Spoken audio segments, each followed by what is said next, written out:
নমস্কাৰ ৰিপৰ্টাৰ ৱেগনেট নিউজৰ বিশেষ অনুষ্ঠান দ্য পলিটিকাৰ মজিয়ালৈ মই মৃন্ময় আপোনালোক সকলোকে স্বাগতম জনাইছো।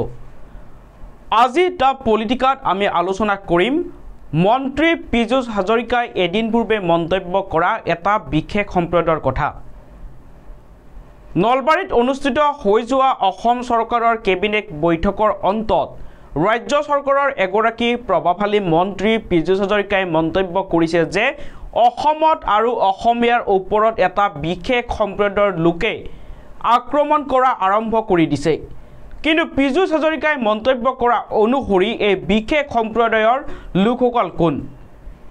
এই বিশেষ সম্প্ৰদায়ৰ লোকসকলে অসমীয়া আৰু ভাৰতবাসীৰ ওপৰত আক্ৰমণ কৰা আৰম্ভ কৰি দিছে আৰু যোৰহাট লোকসভা সমষ্টিত কংগ্ৰেছ দলে বিজয় সাব্যস্ত কৰাৰ পিছতে এটা বিশেষ সম্প্ৰদায়ৰ লোকে ভাবিছে যে কংগ্ৰেছ দলৰ চৰকাৰ অসমত আহিব আৰু সেয়ে কংগ্ৰেছ দলৰ চৰকাৰ আহিব বুলি এতিয়া অসমীয়া আৰু অসমৰ ওপৰত এক বিশেষ সম্প্ৰদায়ৰ লোকে এতিয়া আক্ৰমণ কৰিবলৈ আৰম্ভ কৰি দিছে বুলি মন্তব্য কৰিছে মন্ত্ৰী পীযুষ হাজৰিকাই।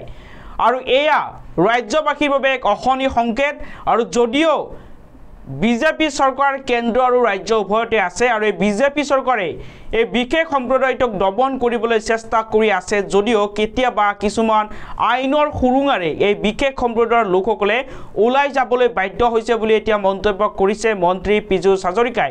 অৰ্থাৎ বিজেপি দলৰ যোৰহাট লোকসভা সমষ্টিত যি পৰাজয়, এই পৰাজয় মানি ল'ব পৰা নাই নেকি ৰাজ্য চৰকাৰৰ বা ৰাজ্যিক বিজেপিৰ একাংশ নেতাই, আৰু সেয়ে এতিয়া এক বিশেষ সম্প্ৰদায়ৰ ওপৰত আৰম্ভ কৰি দিছে, আক্ৰমণ কৰিবলৈ আৰম্ভ কৰি দিছে বিজেপি দলৰ একাংশ নেতাই।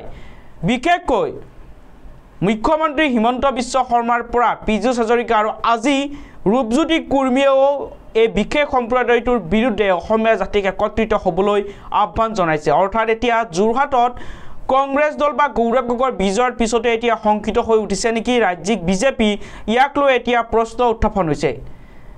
চাহক এই সন্দৰ্ভত মন্ত্ৰী পীযুষ হাজৰিকাই কি মন্তব্য আগবঢ়াইছিল। যোৱাকালি ফেচবুকত এই বিষয়ে বিতংকৈ লিখিছোঁ বা ৰাইজক জনাইছোঁ। ৰাইজে এই বিষয়ে চিন্তা চৰ্চাৰ কৰিব সময় হৈছে। ধাৰাবাহিকভাৱে অসমীয়া মানুহৰ ওপৰত এটা বিশেষ সম্প্ৰদায়ৰ ব্যক্তিসকলে আক্ৰমণ কৰিছে বা অসমীয়াক বা খিলঞ্জীয়াক আক্ৰমণৰ লক্ষ্য কৰি লৈছে, ভাৰতীয়ক আক্ৰমণৰ লক্ষ্য কৰি লৈছে। এয়া আমাৰ কাৰণে অশনি সংকট হয়। আমাৰ চৰকাৰে কঠোৰ হাতেৰে দমন কৰিবলৈকে চেষ্টা চলাইছে, কিন্তু কেতিয়াবা আইনৰ সুৰুঙা লৈও তেওঁলোকে পলাবলৈকে বা বাচিবলৈকে সক্ষম হোৱা দেখা গৈছে। এইটো অত্যন্ত গৰ্হিত কথা হৈছে বুলি মই অনুভৱ কৰোঁ। কিন্তু আমি চৰকাৰে বা আমাৰ প্ৰশাসনে এই ক্ষেত্ৰত নিশ্চয়কৈ কঠোৰ হ'ব আৰু কঠোৰ হ'ব, কিন্তু ৰাইজেও এইবিলাক কথা ভাবিব লাগে। তাৰ কাৰণে সকলোকে মই আহ্বান জনাইছোঁ। ডেফিনেটলি নিৰ্বাচনৰ পাছত বেছি হৈছে। মুখ্যমন্ত্ৰী ডাঙৰীয়াই কৈছে, আপোনালোকে দেখিছে যে আমাৰ যেতিয়া কোড অফ কণ্ডাক্ট চলি আছিলে আমি কিছু কাম কৰিব নোৱাৰোঁ। তেতেই বৰপেটাত অসমীয়া গাঁৱত এটা বিশেষ সম্প্ৰদায়ৰ ব্যক্তিসকলৰ আক্ৰমণ হ'ল। ধুবুৰীত কোচ ৰাজবংশীসকলৰ ওপৰত সেই বিশেষ সম্প্ৰদায়টোৰ আক্ৰমণ হ'ল। আমাৰ মাজবটত এজনী আমাৰ গোৰ্খা সম্প্ৰদায়ৰ ছোৱালীক ধৰ্ষণ কৰিলে। একেই কথা হ'ল ঢেকীয়াজুলিত এগৰাকী বাগানৰ ছোৱালীক ধৰ্ষণ কৰিলে। লখিমপুৰৰ খেলমাটিত থানা আক্ৰমণ কৰিলে। ধাৰাবাহিকভাৱে এই ঘটনা ঘটি থকাটো আমাৰ কাৰণে বেয়া লক্ষণ। কিন্তু এটা কথা আমি সকলোৱে উপলব্ধি কৰিছোঁ, কংগ্ৰেছে যে আগতকৈ অসমততো ভাল ফলাফল লাভ কৰা নাই। কংগ্ৰেছৰ 3টা সমষ্টি আছিল, 3টা সমষ্টিয়ে জিকিছে।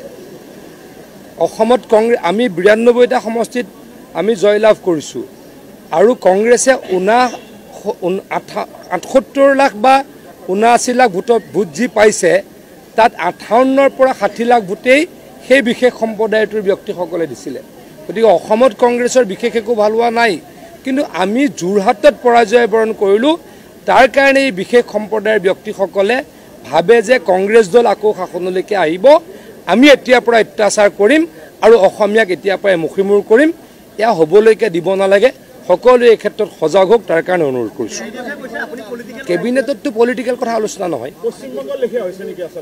চাওক, অসমত বেয়া পৰিৱেশ হৈছে, পৰিৱেশ কৰিবলৈ বিচাৰি আছে। আজি হয়তো হিমন্ত বিশ্ব শৰ্মা ডাঙৰীয়া অসমৰ মুখ্যমন্ত্ৰী নাথাকিলে আৰু বেয়া কৰিলে হয়, কিন্তু ইয়াতকৈ বেয়া হ'বলৈ নিদিওঁ চৰকাৰ এই ক্ষেত্ৰত নিশ্চয়কৈ কঠোৰ হ'ব কিন্তু অসমৰ মানুহে অলপ বুজিব লাগে যে কংগ্ৰেছৰ নেতা কৰ্মীসকলে বিশেষ সম্প্ৰদায়ৰ ব্যক্তিসকলক তুষ্টিকৰণ কৰে তেখেতলোকক সহায় কৰে তেখেতলোকে এই কামবিলাক কৰিলেও গৰিহণা নিদিয়ে আৰু এই কামবিলাক কৰিলে ইনডিৰেক্টলি তেওঁলোকে উদগনি যোগায়